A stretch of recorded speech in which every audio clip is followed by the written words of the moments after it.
ease.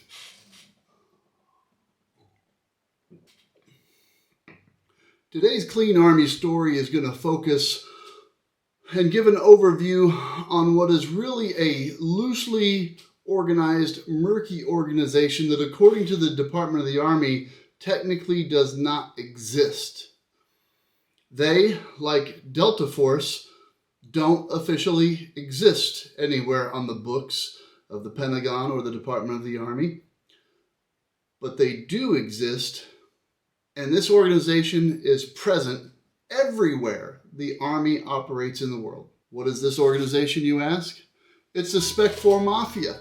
Now, they go by different names within the different service organizations, but within the Army, they're known as the E-4 or E-4 Mafia.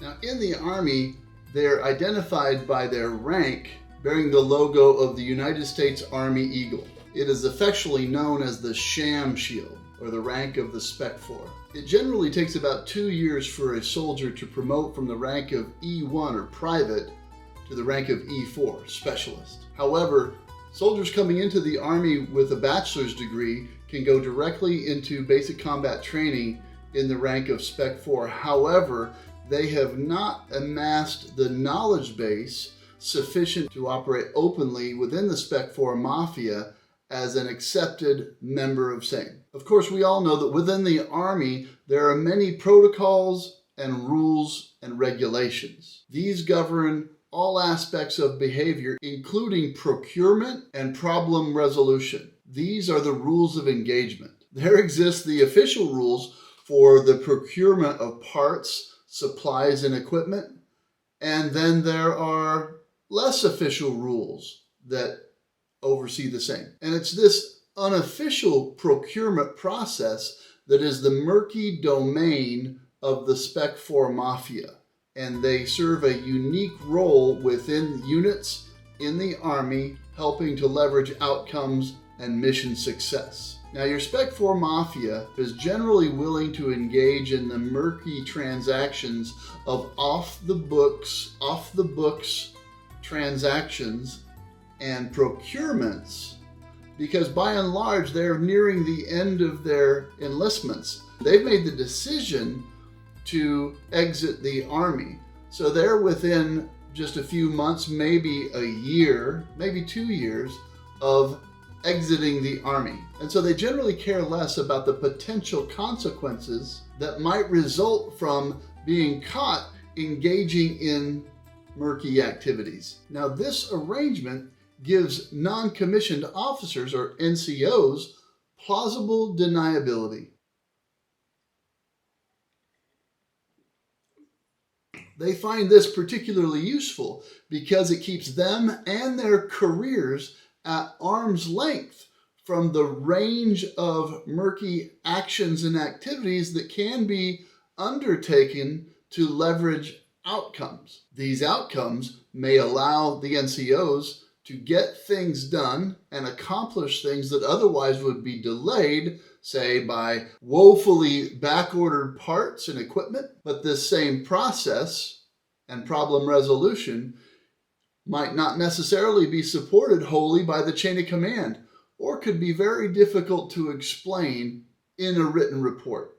Now, the currency between said NCOs and E-4 Mafia problem resolution or procurement comes in many forms. However, chief among them is the 4-day pass.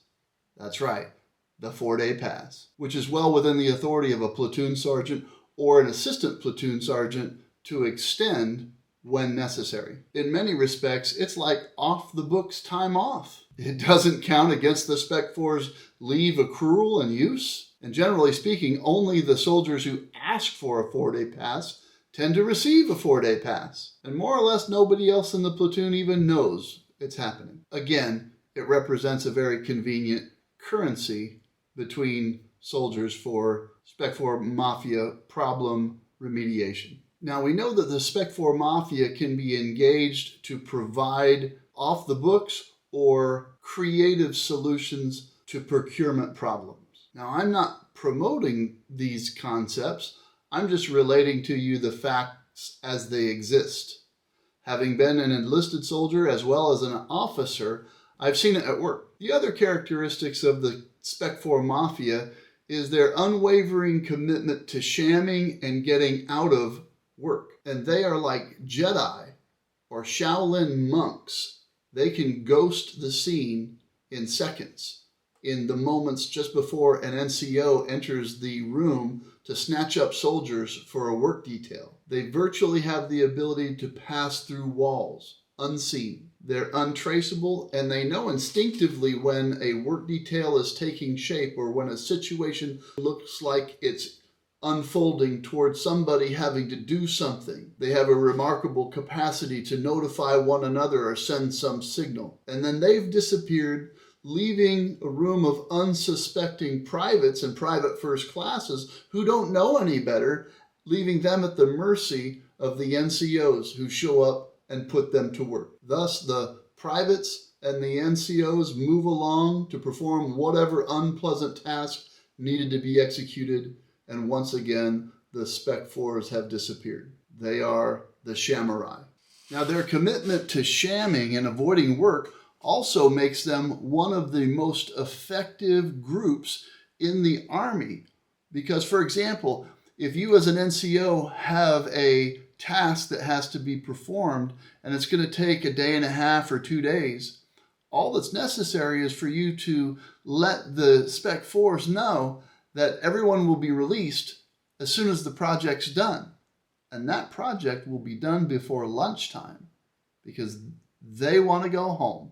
And that project becomes the only thing between them and going home for the day. And the NCO can rest assured that by whatever means necessary, the Spec 4 Mafia will accomplish that task, usually at the expense of the privates that are in the vicinity. But for your non-commissioned officer, what matters is mission accomplishment.